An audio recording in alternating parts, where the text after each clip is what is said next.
97underground.com, Baltimore's pure rock. Hi, this is Michael Spedden, 97underground.com, Baltimore's pure rock worldwide. Welcome to our YouTube page where you can find all of the national and local band interviews from my show, www.youtube.com/97underground, Michael Spedden.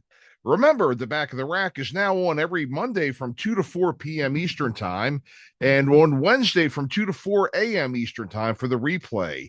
Download the free app from 97underground.com and listen anytime, anywhere. And hit that like and subscribe button and allow notifications so you'll know whenever a new episode launches. Enjoy the interview. Hey, folks, and thanks for tuning in again to The Back of the Rack, the Michael Spedden Show here on 97underground.com, Baltimore's pure rock worldwide.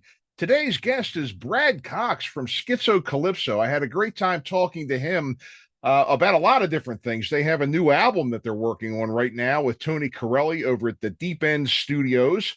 They've got some shows coming up like Sandwich Stock in September and a possible date at a bigger venue in Baltimore that hasn't been confirmed yet, which we'll kind of leave that up to you to, we'll let you know about that a little bit later on. So I had a great time talking to him today. He's a great guy, and I've been spinning his material on the show, so make sure you check that out as well. Remember, The Back of the Rack is on every Monday from 2 to 4 p.m. Eastern Time. Our replay is every Wednesday from 2 to 4 a.m. Eastern Time. Don't forget to download our free app. And remember our YouTube channel, youtube.com/@97underground Michael Spedden. So enjoy our interview with Brad Cox. And welcome back to The Back of the Rack, the Michael Spedden Show here on 97underground.com, Baltimore's pure rock worldwide. And tonight we're here with Brad Cox from Skitzo Calypso. And I've been playing his material on the show lately. And we've finally got a chance to sit down and talk for a bit because he's got lots of great things going on, lots of things happening in the Baltimore area as well as points beyond. And we're here to talk about that tonight. So, Brad, welcome to the show. It's finally got a chance when we could meet. It is a pleasure to be here. Is it storming where you're at right now, or? I think it is. Yeah, either not, or if it's not, it will be. I'm sure. Yeah. Yep. Yeah. But that's great. Yep. That's Maryland in the summertime. Storms and heat. That's right. Yep. So you've got a lot going on here, man. You're a busy guy. You've besides this material we've been playing on the air and everything, you're working on something else with Tony Corelli up at Deep End Studio. So tell us about that. That's exciting news, Yeah, so it's the first Skitzo Calypso record and probably, first full-length record in quite a few years. We've been doing the EP thing, but about a year and a half, 2 years ago, my drummer Gary and I decided we wanted to put together a proper record because the band's been doing it since 1998, and we do have a little bit of a following out there still, I think. So we just wanted to assure the fans that we're still out here, we're making music, and we're looking forward to getting out, playing shows again. Well, hey, that's great. I'm planning on coming to check it out. It's good stuff for sure. It's definitely good stuff here. And so the Deep End, where's that? The Deep End recording studio is down by, it's, where Benji's driving, or everybody knows that, right? Oh, sure. Yeah, exactly. Bowley's Quarters area, right? Right there. So right around the corner from a restaurant called By the Docks is the Deep End. Oh, great. Well, that's good. That's good. And Tony Corelli, working with him, how's that?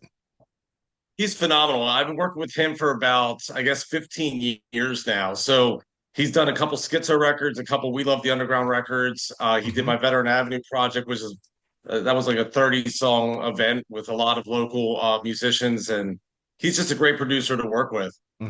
I've had a couple of his other acts on before. Will Sims, I think, works with him too. Yeah, and Will's great. Will. Oh, I love Will too. Yeah, who is Will Sims? I've been on that show, and he's also a fellow artist that I play on the show. He's got good material as well. And he does. Yeah. Maybe we got to get Tony Corelli on here. Maybe you can put in a good word for him. We will have him come on and talk for a bit, Absolutely would do that. Yep. Matter of fact, I could probably just like kick on the floor right now and he'd come upstairs, but Knock I'm three literally right above times. him right now. Yep. Yep. Well, good. I'm glad you've got something coming here, and you plan to. Is there a release date or a goal that you have in mind for getting this new material out? It's one of those best laid plans thing. I think that the plan Mm-hmm. is October. I think Sure. that's the Sure. goal. Like by the time yeah, we'll finish the record probably possibly tonight or within the next 2 weeks. Mm-hmm. But then it's a matter of like mastering it, getting the artwork together, putting the order in, and making sure we have some product. And so we're shooting probably for October, but Mm-hmm. we'll see. Yeah, that's good. It's and the thing is, these things are always so unpredictable because you can never know what's going to happen. You never know when things could go south. And not knock on wood, not that that's going to happen to you, but you never know with this here. As Yogi Berra used to say, it ain't over till it's over. And then Well, and it's in like when your you're recording hands. a record. Hmm. When you're recording a record, sometimes you realize like maybe you planned on 8 songs, but it doesn't feel balanced enough. Like it's Hmm. not enough hard rock songs, or it's too many ballads, or that kind of thing. So it's like, okay, well, maybe we might have to do one more. We might have to do one more. Now the thing's 10 songs, 12 songs, but right now I think we're holding about 8 or 9 songs. Hmm. Well, good, good. That's a good album length right there. That's a good album length right Yeah. there. Um, and so we're looking at October for having that out. Well, you definitely have to come back around that time so we can promote it and everything to get the word out about this album. That's great to hear. And since '98, so you're coming up on what 27 years together. Yeah, it's been a very, very long journey. We're at about 13 albums at this point, Mm-hmm. and we just love to do it, man. It never goes away. It's a fire, you know. Right, right. Well, that's great. But that's great to hear. After all this time, still together, and so this will be the 14th or the 13th. You said you have 13 currently, correct? I count some of the EPs in there because some of the EPs, even though they're not full length records, they feel like full length records and the time it took to put them together. But I think this is the actual 13th full length record. Okay, okay. Well, good, good. And so once this album is out and everything, is there any promotional, touring or shows or things like that planned for it?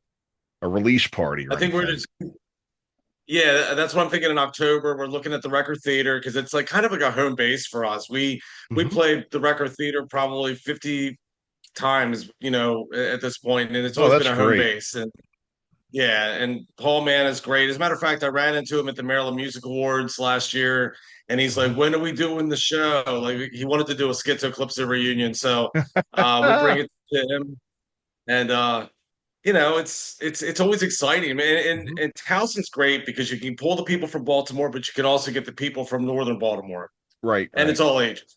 Yeah. Hmm. I love Wrecker. I remember when it actually was a theater too, because I'm that old. And I used to go there at night back in the '80s. Used to go by there at night on the weekends and see Pink Floyd the Wall at midnight. Oh hell yeah. Yep. Back when it was a movie theater. Those were great times. Midnight movies in town. There's just some things that I think the streaming service and everything just never been able to recreate. You can walk in the other room, watch whatever movie you want, but you just don't have the experience of going somewhere at midnight and watching Pink Floyd The Wall. Yeah, for sure. I remember like back in the day when you walk in the record theater, it was all the pool tables, and it was just a room for like a guy to play like acoustic music, and Right, then it right, became right. the big- Mm-hmm. yeah, the big deal. It was just the rec room, and then it became the theater, and Mm-hmm. rest is history. Oh yeah, it's a great venue now. As a matter of fact, there's been a couple of other bands that played over there recently that I've had on the show before too. So hey, absolutely great to hear that. So well good. So you're looking at a possible record theater date for October. And also you have coming up, and again with a couple of our common friends that we have in friends that we have in common, Vagabond Sandwich Stock Festival, September 6th I've played there before myself, and it's a really great place. So, tell us about that. That's a big event. Well, Dan's been doing it since I want to say 2016. Yeah. My band, We Love the Underground at the time, played there, and we've pretty much played in some iteration, whether it's Underground or Skitzo or myself, almost every year. I think we maybe skipped like 2 years, but this is supposed to be a big one. And he's got like the big Lamar Entertainment stage is going to be there. I think that the big act's been announced. I'm not sure if I'm allowed to say it, but I did tell Dan I was going to talk about at least us performing there. Old Hmm. Man Jones, like you said, will be there. But the Vagabond Sandwich Company has posted like the little ballyhoo logo, so I don't think it's like that big of a secret at this point. But Right, they're going to be right. there. It's going to be huge, and it's like vendors. It's original music. It's awesome. Hmm. Is that also a charitable event too? Because I know that a lot of things at the Vagabond shop, a lot of the shows there, and even the open mics, they would raise money for. I think it was an organization that bought musical instruments for schools. Is that still going on, or is it somebody else now that you know of? Yeah, Dan Houts is the champion there, and it's a group called Band Together that Yes, they that's raised it. money for. Hmm. Yep. So Well, what a great that's charity. really yeah, that's really the idea. And it brings everybody from Harco, Baltimore County, Cecil County. It's Hmm. a great event.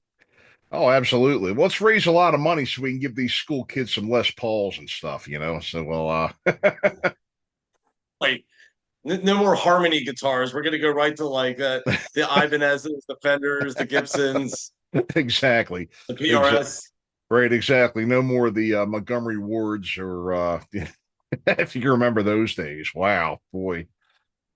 the Woolworth Customs. I know. I know the ones that were just the cheap knockoffs of the Flying V's and the other ones too. It's like you could tell from a distance they looked good, but when you got up close, you could really see where like, oh boy, this is a knockoff. You know?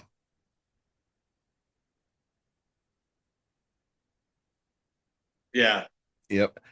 So okay, well good. And you've also been going out and of course, self-promotion is the name of the game, doing a lot of solo acoustic performances. Have you been putting in the new stuff as well? Or are you saving that for later? No, I've been putting in some of the new stuff, but it was kind of like a new territory for me. I just kind of put my toe in the water, and I think because of the other bands, I was just starting to get like gigs left and right, just as a Hmm. solo acoustic guy. So that Right. was really cool. I got to play the 717 Entertainment Festival, Part-Time Rockstar Festival. I Hmm. basically played about 7 or 8 shows in the past 2 months, but just original music. So I haven't had to play any covers. Not that there's Hmm. anything wrong with that, but I really want to be out there doing the original thing, Hmm. and to be able to do it acoustically is even cooler. It is. It is. It's you really get to play around when you do that too. Take the Yeah. song itself and just add some things to it, and even if it's just acoustic, there's so much you can do with a song when you really strip it down to the bare bones and get out there and Yep. do it acoustically. You know what I mean? What I love about it is, I guess a lot of people feel like it's a little bit revealing or exposing, and it makes them a little bit more nervous because they don't have all the loud noise and the guitars and all that. But you can hear yourself.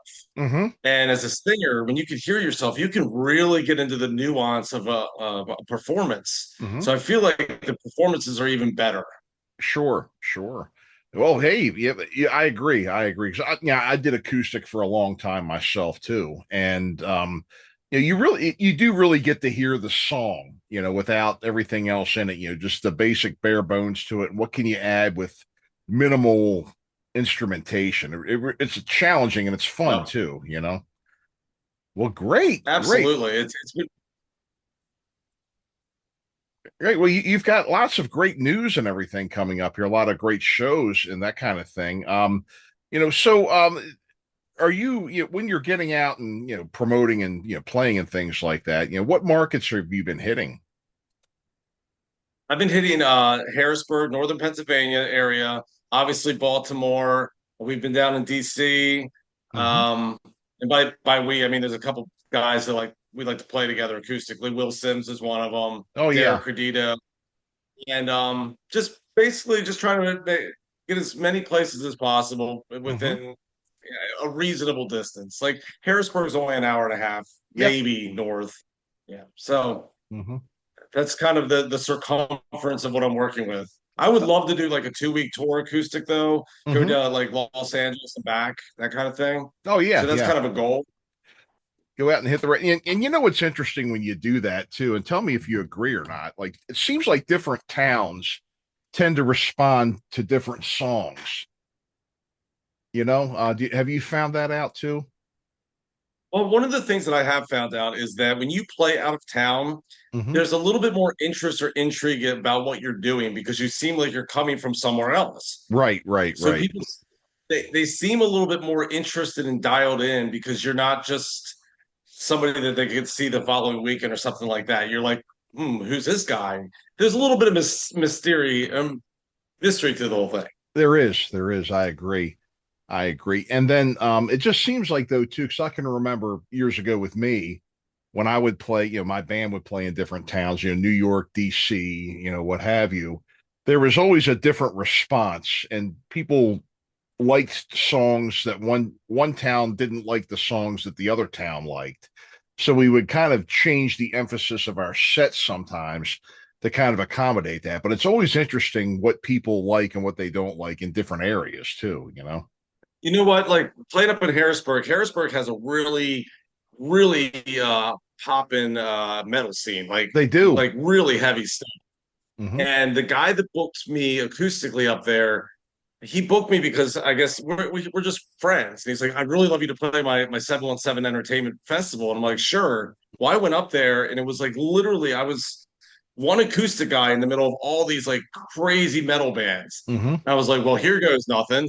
And luckily it was kind of like an intermission. Like people were still into it, but like, yeah, different towns, different scenes, and they love their heavy music up there. Oh, they do. They do. There's a lot of other acts that I've had on the show that have said they've played up there, and it's going very well.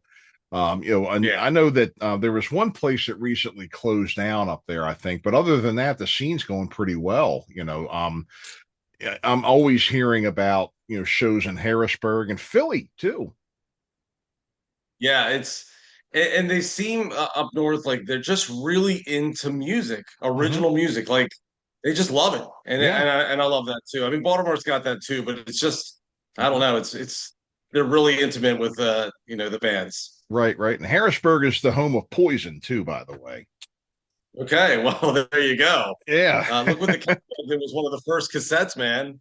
Oh yeah, of course, of course. Yeah, they're doing well. Brett Michaels, I'm getting ready to head to Woodstock to see him up at Bethel Woods. That's going to be a great show too. I'm heading up there to see them. Stephen Piercy and Vince Neil. That ought to be an interesting show. But it's awesome up there, Yes. and getting out and You know what though? Brett White. go ahead. I'm sorry. So, I was gonna say Brett Michaels he's just such a great performer. I saw mhm. that like Def Leppard Motley Crue Poison tour, and Poison they were one of the stronger acts. Oh yeah, oh yeah. I've seen them before too. Years and years ago, back in the '80s, actually, during their heyday, or back during the whole zenith of the hair band thing. And those guys were always incredible live, whether they were opening or headlining. They always brought it.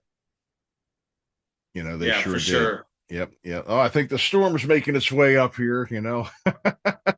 Good luck. Yeah, I know. I know. That's good old Maryland summer times. Hot as hell during the day, the storms come and cool it down for us. Well, 100%. yeah, I know. I know. We need that too. But so it looks like you've got these shows and everything coming up here, and some big plans and everything. Now let's go back a little bit here. I mean, I know you had mentioned Skitzo's Calypso's been around since '98, and what you know what would ever possess you? And I ask this of everybody pretty much. What possessed you to get into music? Well, my father was into music. He Oh. was into the Beatles and Simon and Garfunkel, that kind of thing. And my mother was into music, and Hmm. but they were very distinct personalities. My father was he was very religious, and he was just into, that world. And my mother was like the rock and roller. And I think that somewhere in my subconscious, I felt like doing music would be like the way to get both of their attention. And I don't think that happened actually, but Yeah, either yeah. way, um, I think that was what drew me into music. My dad, he taught me how to play the guitar initially, and I fell in love really with songwriting. That's what I became really, really good at, and it's been like it's been nonstop. I haven't stopped since I ran away to Hollywood in '96. So Hmm. Yep. So yeah, you were in LA for a while, huh? I was. I ran out there. The dream: go out there, become a rock star, and the rest is history. Well, it didn't work out like that. I ran out of money pretty fast, but I had a band out there called Ananda, and Hmm. I got fired from the Tower Records on Sunset Boulevard for trying to unionize it with a bunch of guys, and just kind of got into some things like you do, and Hmm. I had to come home. Hmm. Right, right, So right. Well, that's that's the place to go if you want to get somewhere. The thing that's nice about nowadays though is that it seems like, New York and LA are not the only entertainment capitals in the country now. We've got Austin, we've got Atlanta, we've got Nashville, and a lot more opportunity for other people, people to get into other markets and do well instead of having to do just one or the other. what I liked about coming back was realizing that I was now not a big fish in a small pond, but definitely out there, I felt like a small fish in a big pond. So I Hmm. felt like, okay, I've learned a lot here, but I'm going to go back and take what I've learned and start doing it here in Baltimore. And I think it was a little bit easier to stand out because back in the day, Hmm. at least from my vantage point, I knew Laughing Colors had a CD out, but a Hmm. lot of the locals were still doing cassette tapes. And so I was like, I'm going to put out a CD. And Hmm. so I put out Join the Cult in 1998, and I just thought that that was like that could have been the end. I'm done, but Hmm. I got addicted to it. Oh, sure, So sure.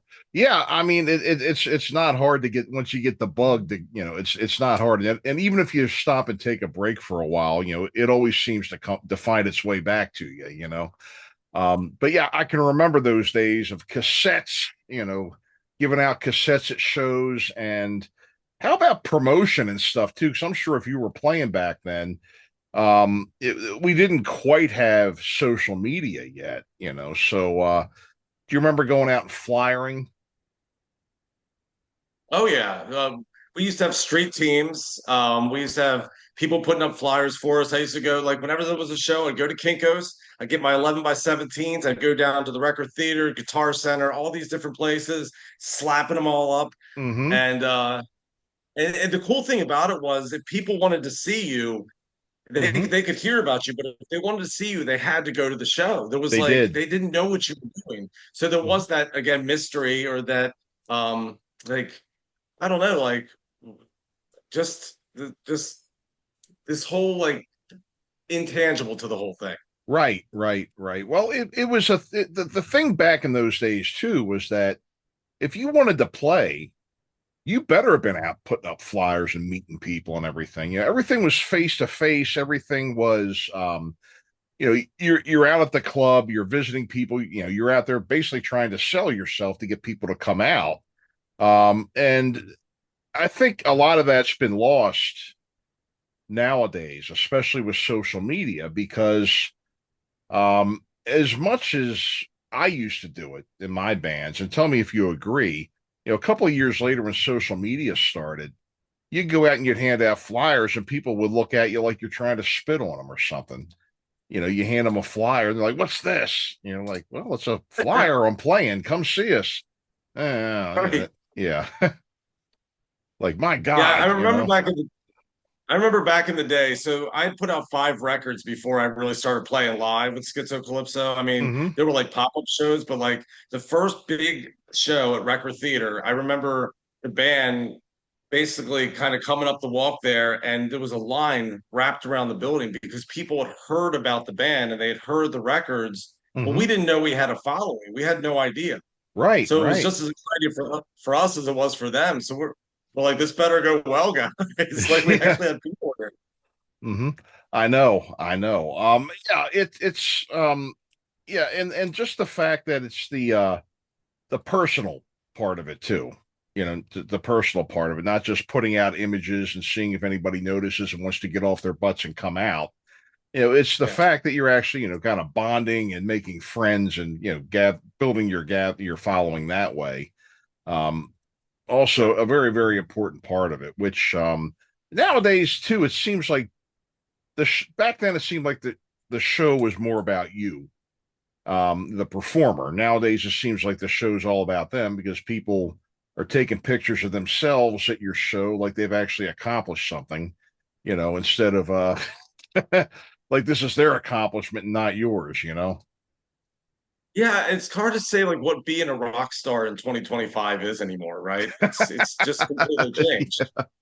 Yeah. For one, rock's not like the dominant market, but I mean, I still believe in rock and roll, Mm-hmm. and I think a lot of people do. But what it is to be a rock star, I'm not Yep. sure. Mm-hmm. Yeah. Yep. Let me ask you this too. Do you have any Spinal Tap stories? I ask all bands this if they've ever had any Spinal Tap stories or anything that's gone absolutely horribly wrong, but you can laugh about it now.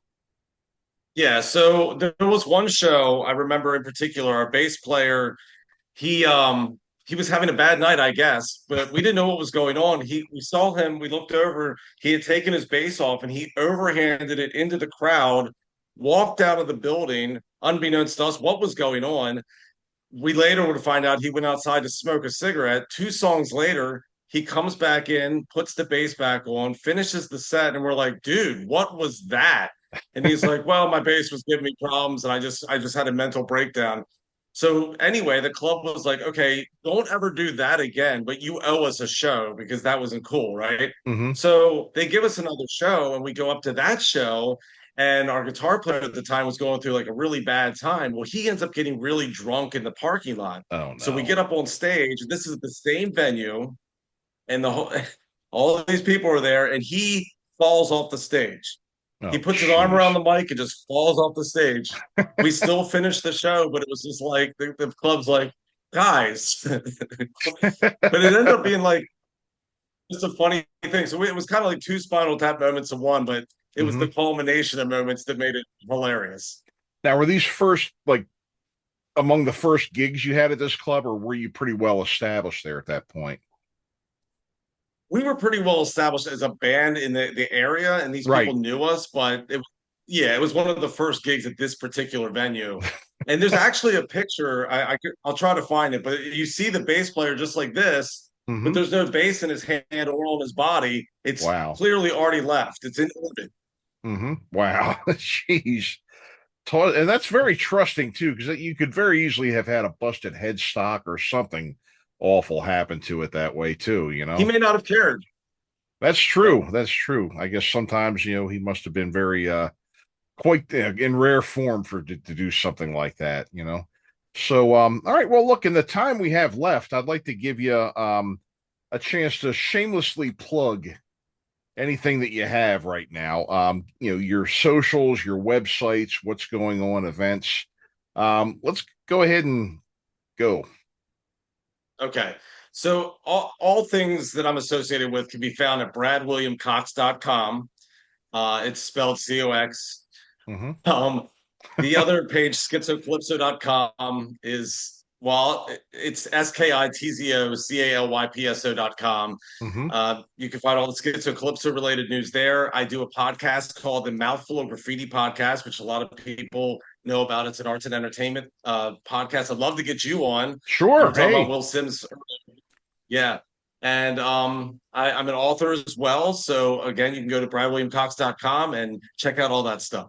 Well, great. That sounds it sounds like what have you written books about? Well, there's a trilogy of books called Children of the Program. It's about these 12 individuals who are sent from like a hell type purgatory state to start a new race of people. So complete fiction, but there's a Oh, lot of okay. autobiographical, yeah, a lot of autobiographical stuff in there. And then I have a book of lyrics and poetry where I took all the songs from 98 '98 until now and compiled them into a book and kind of made a lyric book explaining all the different themes and what was going on. And it's a really cool book. Oh, wonderful. Well, that sounds great, Brad. Well, it was great to have you today. It was good to catch up and hear about all these exciting things that you have coming out. A new album on the way, some shows coming up in the fall. And folks, remember, it's skitzocalypso.com, bradwilliamcox.com. And you can also find him on social media. Look around for him out there. Get out and check him out, folks. So, folks, we'll be back right after these words. You're listening to The Back of the Rack, the Michael Spedden Show, here on 97underground.com, Baltimore's Pure Rock Worldwide. Don't go anywhere. Be back right after these words. All right, folks, thanks for tuning in and listening, and hope you enjoyed today's interview. Remember, The Back of the Rack is on every Monday from 2 to 4 p.m. Eastern, and our replay is every Wednesday morning from 2 to 4 a.m. Eastern Time on 97underground.com, Baltimore's Pure Rock Worldwide. You can download our free app and listen anytime, anywhere. Also, don't forget our YouTube channel. Hit the like and subscribe button and allow for notifications so you'll be the first to know whenever new episodes air. Thanks for listening. We'll see you next time. Log on and crank it up. The station your mother warned you about. 97underground.com.